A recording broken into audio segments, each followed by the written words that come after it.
This is titled A New Language, Thinking About Changes. And so I took a picture of this bottle that I have. And you will actually end up doing a little bit later this semester a lab in which I will have you separating some kind of mixture that I give you into its components. And so before we begin, you're going to put your thinking caps on and you are going to propose a solution. Johnny's class messed up and they spilled the containers. He's now frantic to get them separated into their components and returned to their respective jars. How would you propose he and his class do this?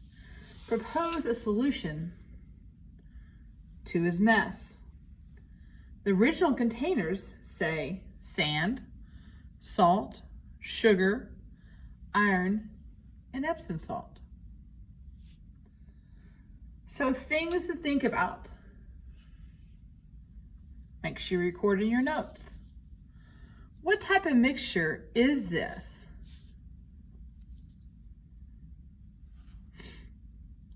What will you do to separate it? Are there properties you're using to separate them? Are you using types of changes to separate them? Are you using intensive or extensive properties to separate them? Look at that wonderful vocab coming out.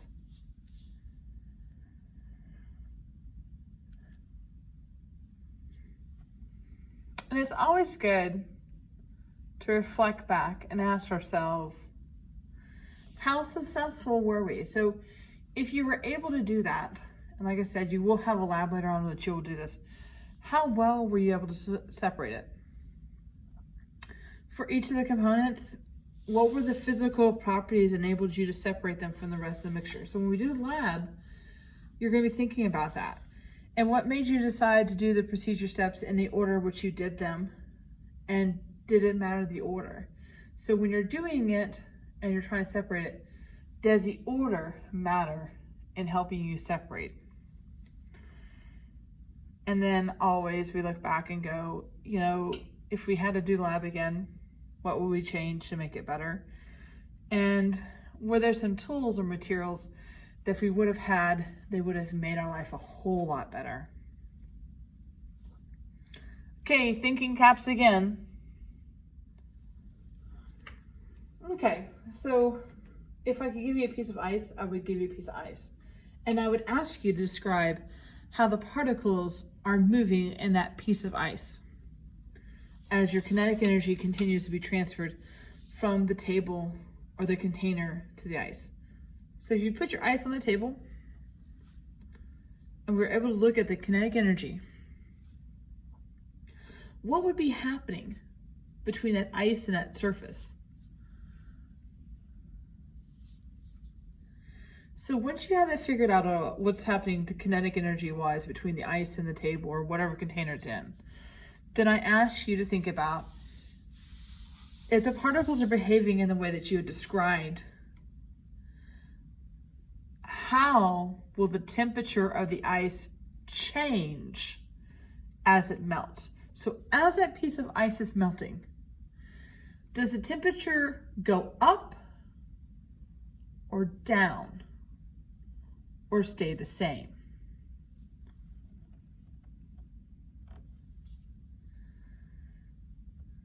And this is a science class, so how could we test your idea in order to confirm if your model is accurate? So the next question I give you, I say, suppose a piece of ice is taken out of a very cold freezer, -40 degrees Celsius, and it's placed into a beaker, and then it's placed on a hot plate and heated, transferring energy to the ice at a constant rate. The temperature is taken until the ice has melted. What would the graph of temperature versus time look like? So if you could graph the temperature versus time of an ice cube while being on a hot plate, what would it look like?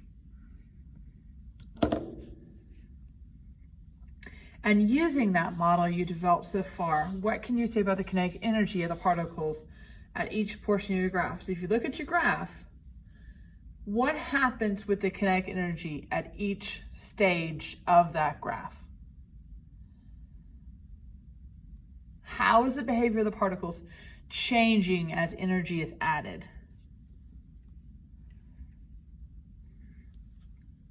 Okay, so here are some graphs maybe you thought about and maybe not, and it's okay.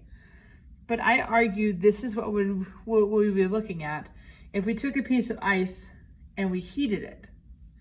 Now this may be your first time seeing a graph like this, and so you don't necessarily see all the points breaking down. But here's another look at it. So here I have my ice, and I'm heating it up, and at point when it starts melting, notice that my temperature levels off. It's trying to decide which way it wants to go. If it wants to gain enough energy and go to the next phase and be liquid, or if it's going to stay where it's at because it's happy where it's at. And we see it liquid again, and then when it's trying to figure out which way it's going to go, our temperature levels off again until it gains enough energy and up towards gas as it goes. Another way of looking at it, this is probably a graph you've never seen, and it's okay. This has all three phases on there. There's solid, there's gas, there's liquid.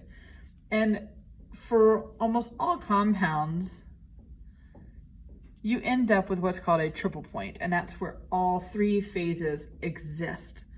And we'll talk about this in semester 2. And then there's also a critical point where it just doesn't know what to do, okay? So again, another way of representing what we just did with the ice cube.